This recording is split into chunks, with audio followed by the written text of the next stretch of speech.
Kita sampai di pasal yang ke-12 dalam 2 Samuel. 2 Samuel 12 ayat yang kelima kita baca ayat ini.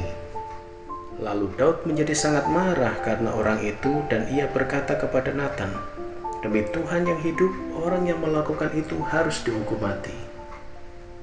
Saudara, mengingini istri orang lain, berzina, membunuh, ketiganya ada dalam 10 perintah Allah.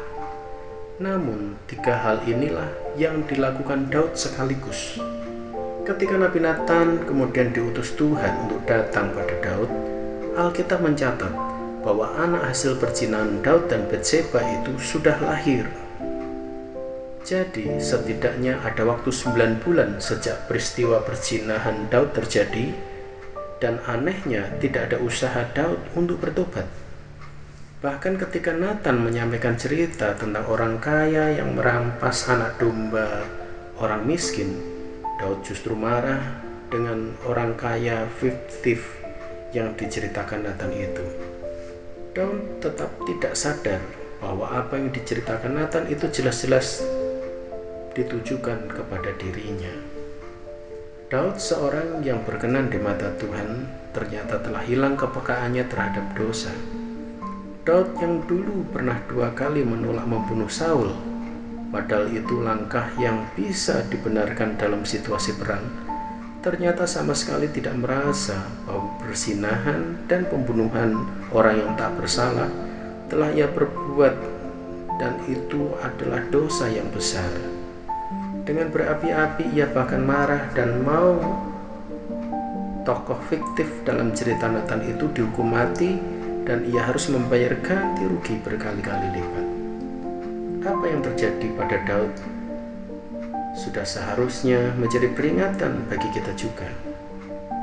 Dosa tidak hanya membuat orang menjadi tidak bisa melihat dosanya sendiri, tapi juga membuat orang itu menjadi hanya bisa menuding dan menghakimi orang lain alias munafik.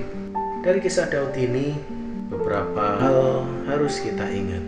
Pertama, selalu introspeksi diri dan jangan merasa diri sudah benar dan suci. 9 bulan lebih dilalui Daud tanpa ia melakukan evaluasi atau introspeksi diri. Akibatnya, ia makin keras hati dan tidak peka. Yang kedua, miliki persekutuan dengan saudara seiman yang baik, yang bisa menegur saat kita berbuat salah. Dan yang ketiga, lagi-lagi jangan keraskan hati. Sebaliknya, milikilah sikap hati yang selalu mau diperbaharui, mau ditegur, dan tentu saja mau berbalik dari jalan-jalan yang salah yang sudah kita tempuh. Jangan sampai kita baru menyesal saat semuanya sudah terlambat. Amin, saudara. Puji Tuhan. Mari kita satu dalam doa.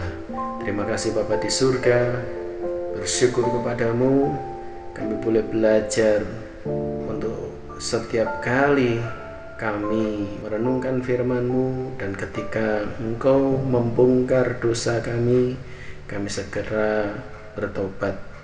Bahkan hari-hari dalam perjalanan kehidupan kami tidak lepas dari kesalahan dan dosa.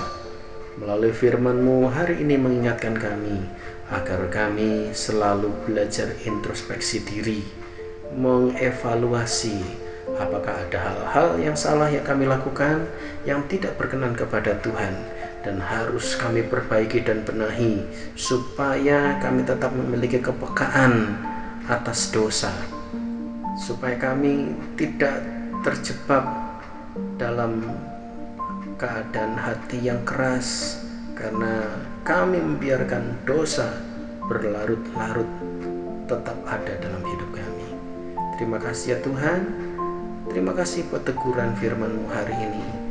Kiranya hidup kami semakin memancarkan kemuliaan Allah. Terima kasih. Kami alaskan dalam nama Tuhan Yesus Kristus. Haleluya. Amin. Puji nama Tuhan. Tuhan Yesus memberkati.